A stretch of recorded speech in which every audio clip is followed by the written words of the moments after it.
Hai, halo, halo. Selamat malam. Sungguh malam yang sangat hektik sekali. Kenapa? Karena aku baru banget juga nih nyampe kayak 2 menitan yang lalu. Jadi harus siap-siap dan cuman eh, persiapannya ya begini ya teman-teman yang belum sempat mandi jujur gitu ya. Jadi bersyukurlah buat yang nonton yang udah mandi dan udah bisa duduk cantik sambil nonton TikTok.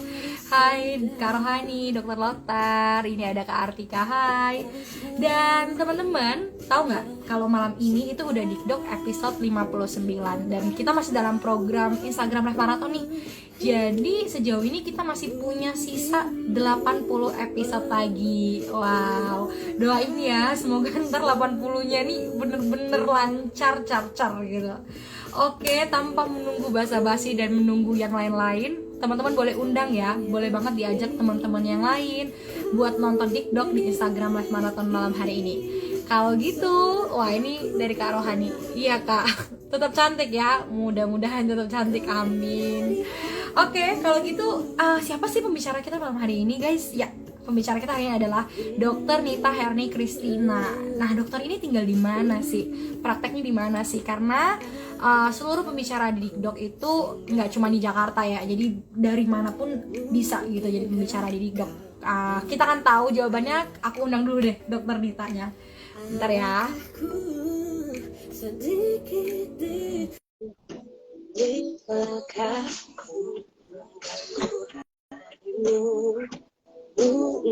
Sudah diundang dokter Nitanya? Malam dokter Nita. Oke. Nah, ini dokter Nitanya. Dok, sesuaiin kameranya dulu aja dok. Aku tulis judulnya bentar ya dok ya. Wait ya teman-teman ya. Dokter cari angle dok. Boleh angle mana, kiri atau kanan gitu dok, yang nyaman. Bentar ya.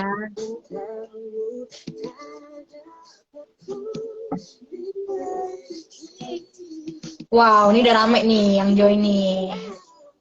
Halo, selamat malam. Oke, Dokter Nita, hai dok, selamat malam, apa kabar? Malam Mbak Ivo. Oke, dok, tadi kayak saya baru bilang, saya baru nyampe banget, jadi sorry kita tadi nggak sempat brief bentar, tapi tadi udah persiapan. Dok, thank you. Ini dokter menyambut ajakan saya untuk ikut Dikdok. Jadi teman-teman, ini adalah Dikdok. Diskusi karo dokter, singkatan dari situ dok.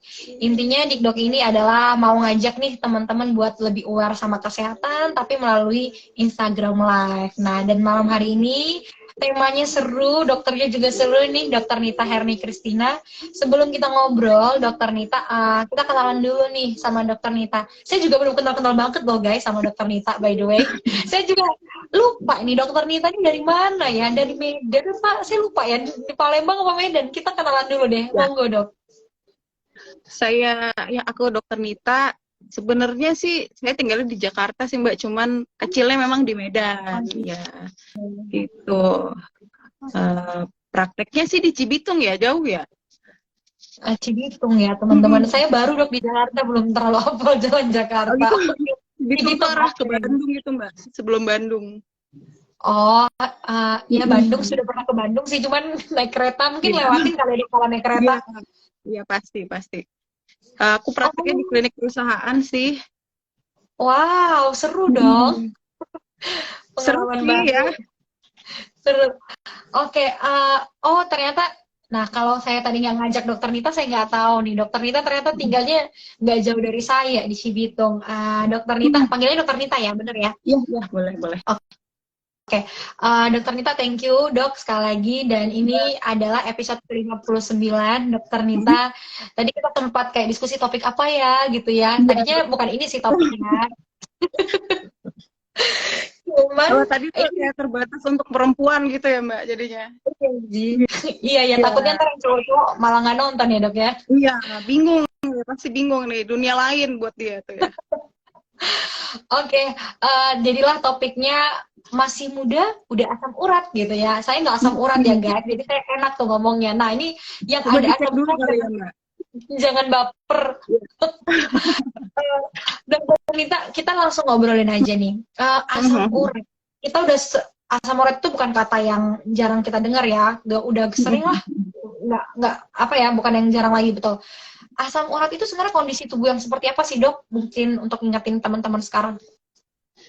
Jadi kalau asam urat tuh sebenarnya lebih istilahnya istilah awam ya kalau asam urat ya. Kalau asam urat yang dimaksud sama orang-orang pada umumnya mungkin peningkatan asam urat gitu. Peningkatan asam urat yang di atas normal. Normalnya itu kalau perempuan biasanya 6 mg, kalau laki-laki 7. Memang kadang beda lab, beda kisaran ya. Mungkin misalnya di lab yang satu batasnya di 6,3 atau 6,2, tapi ya range-nya pasti sekitar itulah. Di asam urat perempuan batasnya normalnya 6, kalau laki-laki 7 gitu. Jadi kalau asam urat tinggi ya udah di atas angka itu gitu. Oke, berarti dok, cuman mau ingetin aja, berarti ini asam urat itu kondisi tubuh, misalnya kayak kondisi tubuh itu apa ya, kayak ada leukosit gitu. Apakah asam urat itu termasuk kayak komposisi apa sih dok sebenarnya? Nama penyakit kah? Kok kandungan apa gitu? Itu apa sih?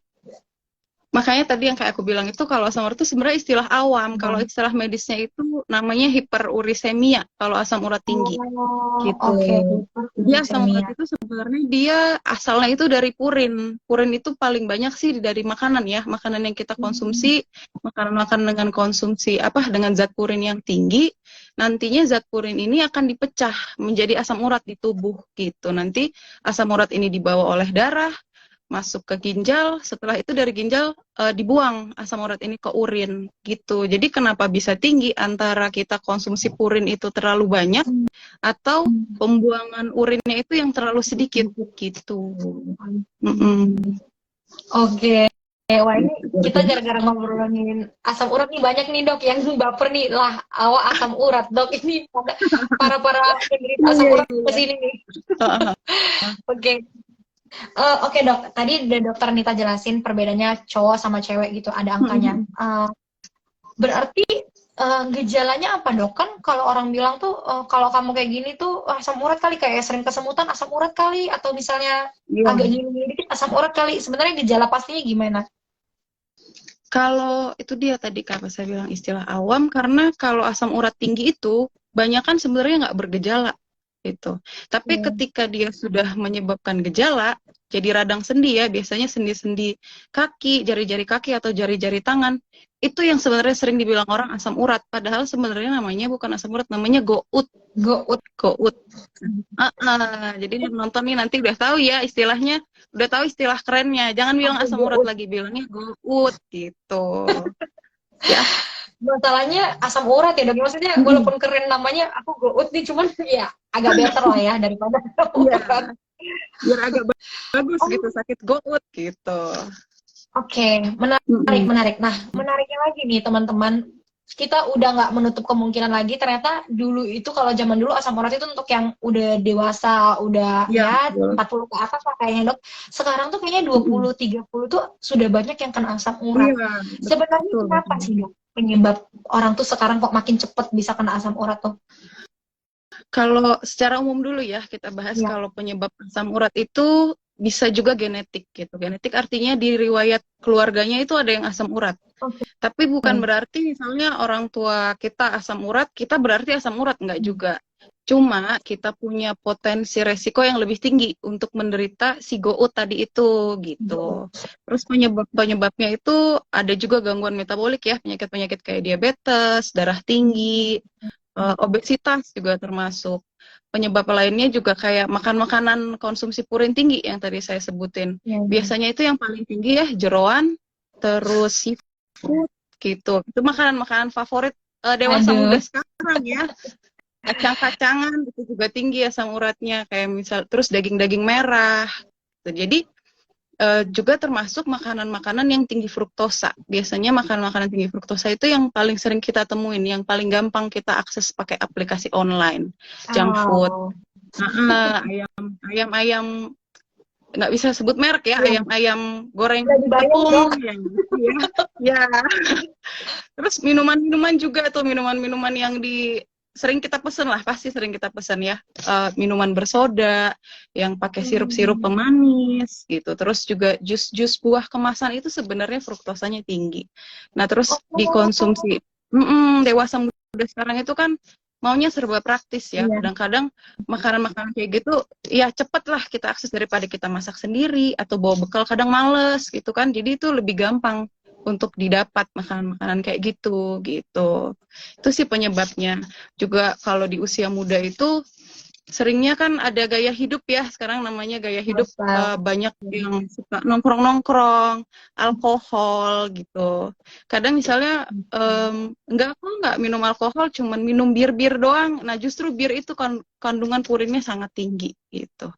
Tanpa disadari mungkin Hmm. minum cuma segelas, 2 gelas, 3 gelas, padahal asam uratnya naik, diam-diam nggak tahu gitu. Makanya kenapa di 10 tahun terakhir ini, dekade terakhir ini, justru anak-anak muda itu banyak yang Asam urat. mengalami asam urat yang tinggi tanpa dia sadari dari pola hidupnya gitu. Apalagi ditambah dengan kurangnya konsumsi air putih.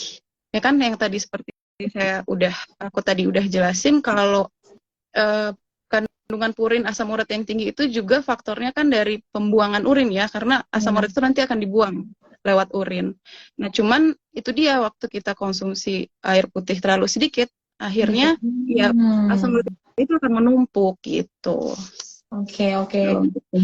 Oh, berarti Nah, ya kesimpulannya sudah, maksudnya kenapa sih sekarang tuh kayak orang lebih makin muda tuh makin banyak yang terkena asam urat ya, karena kayak tadi makin muda kita mengkonsumsi makanan, karena sumber utamanya berasal dari makanan tadi ya dok ya, penyebab yang paling sering kena asam uratnya atau gout gitu dari makanan guys, dan faktanya minuman beralkohol kayak bir itu mengandung purin yang sangat tinggi. Iya bener ya? iya betul. Iya. Wah, menarik sih kalau dibahas nih kapan-kapan minuman ya. Juga Boleh, ini boleh.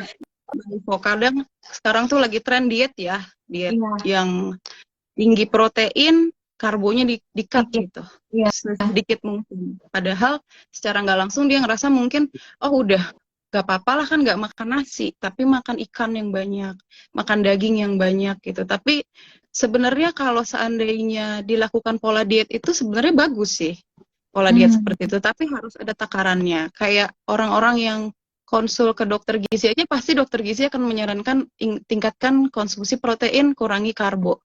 Tapi waktu dibikinkan menu oleh dokter gizi itu pasti sebenarnya ada takarannya. Misalnya ikan 80 gram satu porsi, daging misalnya 60 gram. Kadang-kadang orang tuh selewat aja gitu, mikirnya oh banyakin protein, daging, banyakin misalnya makan steak 3 porsi. Yang penting kan nggak makan nasi, yang penting kan kentangnya nggak dimakan gitu. Padahal diam-diam asam uratnya naik terus gitu. Oh, aduh, banyak banget fakta yang menarik tentang asam urat. Dok, waduh ini lucu-lucu banget yang nonton malam hari ini ya. Ini dok ada yang bilang, dok kalau makan bakso urat udah bisa bikin asam urat enggak? Termasuk sih itu, bakso urat juga termasuk. Mentang-mentang urat ya. Oke. Dokter sambil kita jelasin nextnya, kita mau jawab dulu pertanyaannya. Teman-teman semoga silahkan mau nanya apa. Kita nih ada pertanyaan nih dok, tadi mana ya? Ntar ini. Nih dok, ini lucu juga sih. Ini kayaknya pada lucu-lucu ya malam hari ini. Dok, bedanya asam urat sama asam lambung apa ya dok? Mohon dijawab dok dari @ibek. Kalau asam urat tadi ya, sumbernya itu purin ya, yang makanan-makanan tinggi purin, yang tadi udah saya sebutin ya, paling tinggi itu di jeroan, di seafood. Kadang juga ada sayuran hijau, tapi jangan dibatasi semua sayuran hijau, nggak boleh, nggak juga. Ada yang paling tinggi purinnya itu biasanya daun singkong, bayam, kangkung gitu. Kalau asam lambung, asam yang dari lambung gitu. Gejalanya juga beda ya, kalau asam lambung udah pasti sakit perut gitu. Ini mentang-mentang namanya asam, kirain ini ya kakak adik saudaraan kali ya mungkin. Oke, oke, ini Kak Ibek lucu deh. Kita lanjut lagi ya dok ya. Ini ada next questionnya dari @rohani_deprianti. Dok, kalau tiba-tiba kram di kaki bagian paha bawah nih dok, apakah itu termasuk asam urat? Masih awam nih dok. Sering mungkin ya dia. Mungkin kita jelasin tentang bedanya nyeri kaki asam urat sama nyeri kaki biasa ya gitu. Kalau yang pasti dari yang pertama tuh lokasi. Kalau asam urat itu biasanya nyerinya itu di sekitar kaki, jari-jari kaki, gitu, di tumit, di telapaknya gitu. Khasnya di situ. Memang nggak semuanya, tapi pada umumnya di situ. Ya gimana? Sakitnya itu kayak ngilu atau kayak tiba-tiba kesemutan atau kayak tiba-tiba apa ya, kayak ditarik-tarik, gimana dok? Kira-kira gambaran sakitnya? Kalau itu mungkin tergantung orangnya ya, tapi yang pasti nyeri, sakit gitu. Oke. Sakit atau kadang ada yang mengeluhkan kaku. Cuman bedanya dengan radang sendi mungkin ada yang rematik juga ada ya. Kadang juga orang sebenarnya ngerasanya sebenarnya pegel-pegel tapi langsung pikiran overthinking kemana-mana nih asam urat nih. Bedanya kalau itu tadi, kalau misalnya nyerinya itu karena asam urat, khasnya itu dia di kaki, jari-jari kaki ya. Terus juga jari-jari tangan, buku-buku jari gitu. Kemudian biasanya kalau asam urat itu serangan awalnya apalagi ya itu dia satu sisi aja, jadi kiri aja atau kanan aja. Itu beda. Kalau kita pegel-pegel itu kan kiri kanan biasanya gitu. Oke. Karena asam urat itu biasanya kalau nyerinya itu paling sering dia dikeluhkan sama pasien tuh malam-malam sakitnya. Pas tidur tiba-tiba sakit sampai kebangun gitu. Karena kenapa begitu? Karena kalau misalnya kita tidur itu konsumsi oksigen kita pasti sedikit, ya kan? Karena kita diem ya tidur. Kalau ngomong kan pasti oksigen banyak yang kita butuhkan. Kalau tidur itu kan diem, nggak beraktivitas. Jadi waktu konsumsi oksigen dari tubuh kita sedikit, pemecahan asam urat itu kan meningkat. Asam urat itu meningkat, naik terus sampai akhirnya menyebabkan nyeri gitu. Jadi kalau pertanyaan tadi dari Mbak Rohani, kalau tiba-tiba kram di satu bagian paha, itu dalam kondisi apa? Apakah habis aktivitas atau habis olahraga? Itu banyak yang mesti dinilai ya. Atau sebelumnya pernah jatuh, gitu. Atau ada nyeri yang menjalar, itu biasanya faktornya ya kadang dari ototnya, gitu-gitu sih. Nggak khas sih. Kalau itu nggak khas untuk kaki bagian paha, itu nggak khas untuk asam urat gitu. Yang paling khas tadi yaitu ya kayak di jari-jari, di tumit, kayak kata dokter tadi ya. Oke. Wah. Ini yang udah merasa sering jari-jarinya sakit selain hatinya, boleh langsung dicek asam uratnya. Oke, Dok, lanjut ya Dok ya. Ini ada dari ini dokter udah sampein sih kayak mana ya tadi, bentar ya. Sabar guys, sabar. Fansnya dokter Nita ternyata banyak nih. Oke ini Dok, tadi kan dokter udah infoin nih. Dia nanya ini dari Larasati Pusparasa. Dok, gejala awal asam urat itu seperti apa ya Dok? Mungkin terlepas dari yang tadi sudah nyeri di jari-jari, di tungkai kaki itu apalagi Dok gejala khasnya? Kalau gejala awalnya sih ya pasti yang tadi ya, nyeri sendi gitu. Tapi kalau misalnya ini udah berlangsung lama, mungkin lebih ke komplikasinya ya, lebih ke komplikasi. Cuman dia gejala khas dari asam urat ya pasti radang sendi tadi di buku-buku jari. Cuman kalau ini berlangsung lama, nggak diobatin, nggak di treatment, itu biasanya dia bisa menyebabkan batu si asam urat ini. Jadi asam urat ini dia kalau dibiarin lama, numpuk, deposit jadi batu. Batunya di mana? Bisa di ginjal. Jadi jadi batu ginjal. Bisa juga di sendi-sendinya langsung, namanya tofus. Gitu. Jadi kalau dia kalau dia misalnya udah jadi batu, kadang di sendinya itu kayak ada batu di dalamnya gitu, numpuk di situ. Itu biasanya nyeri banget gitu. Oke. Aduh jadi takut. Oke, Dok lanjut nih. Saya penasaran. Kan dari dulu tuh kayak mungkin dari dulu kita tuh tahu karena asam urat ini udah gampang banget ya pengecekannya, bisa mandiri bahkan ya, atau bisa sekarang kita jangkaunya mudah lah, pemeriksaannya ke apotek, ke klinik dengan waktu yang sebentar kita tahu nih angka asam urat kita berapa. Nah, gimana sebenarnya seharusnya nih Dok? Normalnya kan banyak orang parnoan. Jadinya meriksa tuh tiap tegak dikit periksa kayak tensi gitu kan, tiap kayak habis makan seafood coba periksa asam urat aku naik kali ya. Seharusnya itu pemeriksaan asam urat itu bisa nggak dilakukan mandiri? Kalaupun boleh, harusnya berapa kali sih Dok normalnya deh, dan untuk apa gitu pemeriksaan itu? Thank you. Kalau untuk pemeriksaan mandirinya mungkin maksudnya pakai alat yang cetak-cetak itu ya, yang di jari ya. Kalau itu mungkin sebenarnya untuk orang awam sih boleh-boleh aja ya, asal tahu cara pemakaiannya gitu. Masalahnya banyak kan ngerasa tahu padahal salah gitu, ada langkah-langkah yang salah gitu kan. Misalnya nggak dibersihin waktu masukin jarumnya, nggak dibersihin, waktu ngambil sampel darahnya nggak nunggu kering dulu, itu banyak pengaruhnya ke hasilnya, nanti bisa error gitu, jadinya ada human error. Tetap disarankan penggunaan alat itu oleh tenaga medis, tapi kalaupun misalnya memang mau periksa di rumah, minta diajarkan benar-benar gitu. Setiap langkahnya itu harus benar gitu. Tapi pun sebenarnya kalau pakai alat yang apa ya, banyak merek ya kalau alat itu ya. Kita nggak Banyak bisa banget sebut tuh. merek ya. Boleh sih Dok Pokoknya kalau alat yang disebutin nggak cetek apa-apa. itu, yang pakai strip-strip itu Ya. dia tetap aja nggak seakurat kita periksa di lab ambil darah pakai jarum gitu. Cuman Betul, memang kalau kita lakukan dengan langkah yang benar, biasanya hasilnya nggak beda jauh. Makanya banyak juga klinik-klinik yang pakai alat itu gitu. Kalau untuk berapa kalinya sih, eh, sebenarnya bagusnya ya sekali aja ya, jangan berkali-kali karena sakit betul. satu. Sekali sebulan kah, sekali 3 bulan kah, ada Gitu. nggak rekomendasi? Biasanya kan pemeriksaannya itu dilakukan ketika muncul keluhan. Nah, Ya. ketika misalnya setelah diperiksa, oke, asam uratnya tinggi gitu. Yang pasti kan pasti saran dari tenaga medisnya adalah minum obat dulu.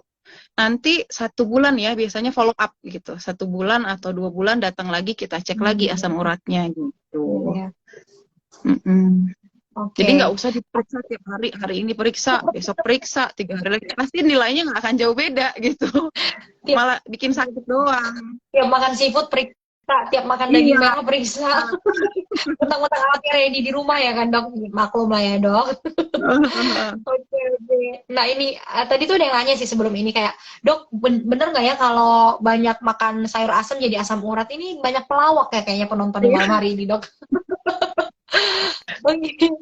Kita tanya ini yang tanya beneran ya dari Gav SDI 24. Dok mau tanya, kalau sudah terkena asam urat, langkah penyembuhannya olahraga dan konsumsi makanan sehat atau minum obat aja? Terima kasih. Bagusnya ya dua-duanya ya, pastinya minum obat sama hidup sehat. Hidup sehatnya ya yang tadi ya, hindari makanan-makanan tinggi purin gitu. Sebenarnya makanan tinggi purin itu kan makanan enak ya. Daging merah, daging sapi, terus seafood, itu makanan enak yang susah kita hindarin, apalagi namanya juga dewasa muda kan, anak kuliah, anak kerja, pulang kerja nongkrong, Waduh, makan apalagi sate, sekarang udah ada kan? ini kan Iya, all you can eat, Dok. iya, Aduh, sudahlah. itu dia. Yang penting konsumsinya dibatasi gitu. Jangan, pokoknya kan sebenarnya apapun itu kalau terlalu berlebihan kan nggak bagus ya. Gitu. Jangan terlalu banyak lah, dibatasin aja. Mungkin ya sepiring-sepiring nggak masalah dalam seminggu. Jangan misalnya aku makan sate sih 2, tapi 3 kali sehari selama 7 hari dalam seminggu gitu kan, sama aja jadinya banyak gitu. Dibatasin lah gitu. Oke, ini ya Kak ya, semoga menjawab. Nah, Dok, kita kan tadi fokusnya ke anak muda ya Dok ya, asam urat ini. Berarti Dok, apa sih gambaran resikonya? Kalau kita misalnya udah tahu nih ada gejalanya, kayaknya aku asam urat gitu, tapi kayak mager, entar deh gitu, kayak tes aja masih normal, nggak terlalu tinggi banget. Apa sih resikonya kalau asam urat ini tidak ditangani secepat mungkin? Bisa apa Dok? Oh, kalau untuk resikonya yang tadi ya, kalau misalnya dibiarkan kadar asam urat itu tinggi dalam waktu yang lama, bisa batu ginjal atau tadi tofus ya, batu-batu yang di sendi itu. Paling beratnya yang pasti kalau udah batu ginjal itu gagal ginjal ya, gitu. Kalau gagal ginjal itu udah organ yang vital buat tubuh kita gitu. Dia kan mensuplai semuanya untuk pembuangan juga. Kalau udah sampai ke situ ya susah nanti nyembuhinnya, apalagi untuk asam uratnya aja gitu. Wow, tuh Mungkin lebih teman-teman untuk pencegahannya ya. didengerin itu, maksudnya ternyata dampaknya bisa kayak gitu juga ya. Aduh serem Dok, saya takut jadinya. Oke, next ya Dok, ini masih ada pertanyaan lagi. Wow, rame banget dari Novi. Dok mau tanya, apa ada kaitannya memiliki riwayat sakit ginjal sama asam urat? Ini riwayat sakit ya Dok. Soalnya tadi dijelaskan kalau asam urat berhubungan sama penyaringan di urin ya, kalau nggak salah. Kalau misalnya memang dia sudah punya riwayat gagal ginjal, pasti ada pengaruhnya ya ke asam urat gitu. Cuman yang memberatkan untuk tubuh yang pastinya gagal ginjalnya udah bukan asam uratnya lagi. Pastinya ginjalnya udah nggak bisa memfiltrasi gitu, nggak bisa lagi membuang si asam uratnya. Jadi biasanya orang-orang dengan gagal ginjal itu asam uratnya pasti tinggi sekali, bisa belasan. Karena udah nggak dibuang sama dia. Dibuangnya mungkin ya nanti waktu dia HD, itu udah beda topik lagi ya. Waktu cuci darah gitu. Cuci darah Dok. Oke. Wow, aduh teman-teman hati-hati ya. Maksudnya jaga kesehatan. Ini dok, Mm-mm. kita udah hampir di penghujung nih. Teman-teman masih boleh nanya lagi ya. Kita masih ada waktu. Berarti solusinya apa dok? Misalnya selain jaga kesehatan, apakah ada mungkin tips-tips tertentu atau cara-cara tertentu untuk meminimalisasikan, aduh jadi salah ngomong, meminimalisasikan, aduh, si Minimalisir resiko asam urat ini, si GOAT tadi dok. goutnya ya. Kalau Oh, untuk asam uratnya itu yang pasti banyak minum air putih gitu. Karena yang tadi ya kalau asam urat itu sebenarnya membuang. dibuang sama tubuh kita, dia itu Oke. dibuang lewat urin, lewat pipisnya kita. Ya. Cuman kalau misalnya kita minum sedikit, pastinya kita pipisnya buang air kecilnya akan sedikit. Asam uratnya Hmm. terbuangnya juga akan sedikit gitu. Jadi penting minum air putih yang banyak. Kemudian juga untuk olahraga, karena olahraga itu pengaruhnya tadi ya untuk gangguan metaboliknya, ke obesitas, untuk mencegah obesitas, mencegah DM, hipertensi gitu. Nantinya juga eh, filtrasi dari ginjal kita juga bagus kalau kita olahraga gitu. Kemudian Oke. konsumsi obat-obatan, makanan jangan yang tadi ya purin purin yang tinggi itu dikurangin lah, bukan berarti nggak boleh sama sekali karena itu makanan enak-enak semua, Iya. sedikit-sedikit aja gitu. Oke. Ini yang berarti yang nggak kena asam urat tuh vegetarian, berarti kemungkinan besar peluang kecil kena asam urat ya dok ya kalau vegetarian.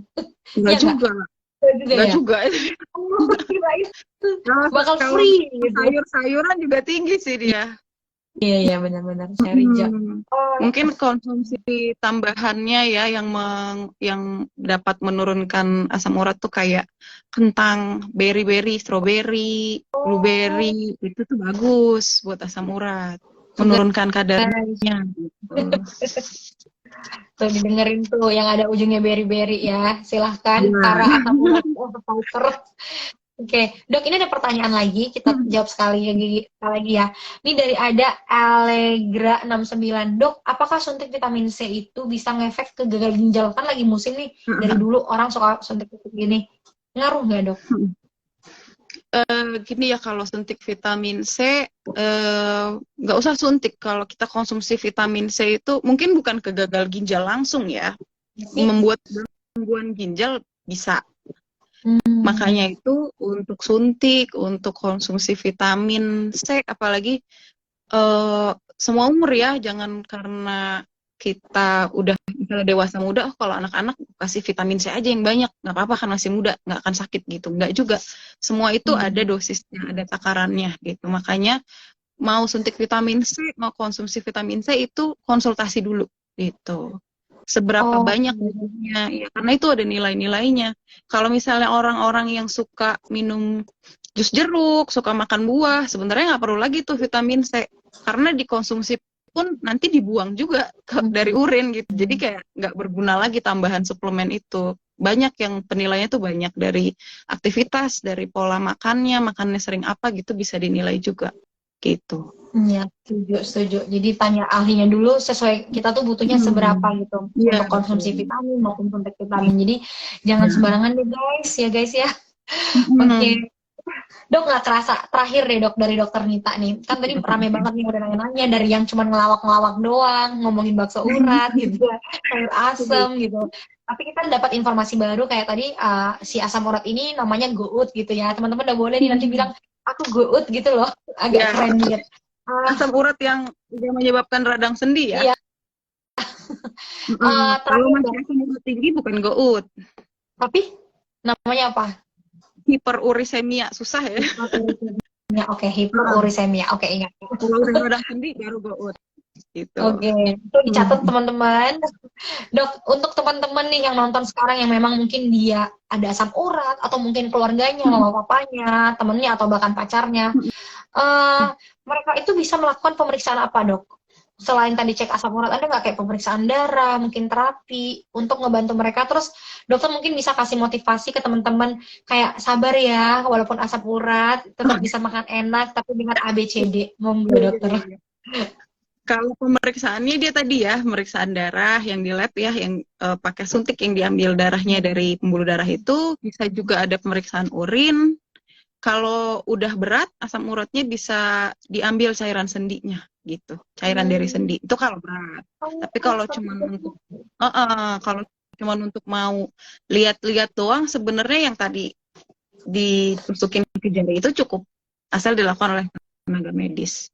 Terus kalau misalnya untuk orang-orang yang sekarang lagi menderita asam urat, semangat ya.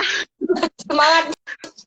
Iya, saya sering ketemu itu nyerinya memang sakit banget. Terus apa yang paling mengganggu ya pas tidur. Pas tidur banyak yang suka ngira itu ketarik lah, ada yang bilangnya mimpi ketimpa apa-apa gitu ya pas lagi tidur. Aduh, asam Terus urat. itu sebenarnya ada kemungkinan sebenarnya itu asam urat gitu. Oh, Jadi langsung melakukan pemeriksaan ke tenaga medis ya, ke dokter. Kadang-kadang sebenarnya sih bagusnya ke dokter langsung ya, tapi asalkan tenaga ahli yang terlatih nggak masalah gitu. Kalaupun misalnya ditemukan asam urat tinggi, langsung konsultasikan ke dokter. Itu sebenarnya bukan penyakit yang berat, asal ditemukan dari awal, langsung dilakukan pengobatan, nanti balik normal lagi. Apalagi kalau asam uratnya udah turun, udah masuk ke kadar yang normal, balik lagi makan makanan enak itu nggak masalah. Asal itu tadi ya, jangan banyak-banyak gitu. iya, iya. Oke, saya ingat dok, dulu tuh saya pergi ke rumah sakit kayak, oh itu sakit banget loh teman-teman yang kayak ngambil cairan di sendi itu sakit banget. Nah Iya, ini iya ada yang betul. bilang nih, sakitan mana dok sama diputusin? Ayo dokter bisa jawab nggak?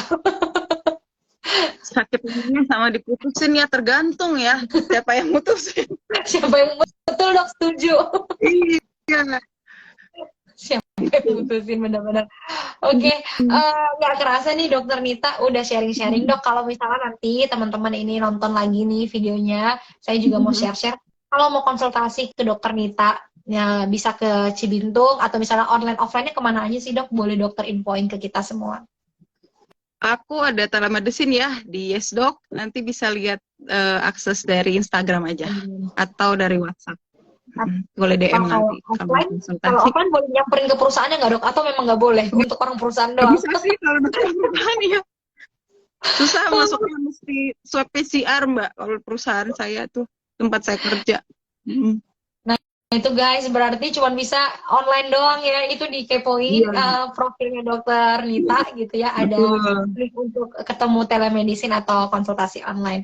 Oke, ya kerasa dokter Nita, makasih banyak. Sharingnya seru banget. Ternyata Ya, ngomongin asam sama-sama urat. itu. Gak apa-apa. Penontonnya kita dadakan banget. Penontonnya juga seru-seru nih malam ini. Makasih banyak. Kalau gitu dokter Nita dan teman-teman kita pamit dulu. Masih ada live Instagram besok setiap hari. Sampai ketemu lagi. Selamat malam dokter. Selamat malam Ya, semuanya. Dadah. Assalamualaikum. Makasih Mbak. Terima kasih dok. Aku izin live ya. Boleh.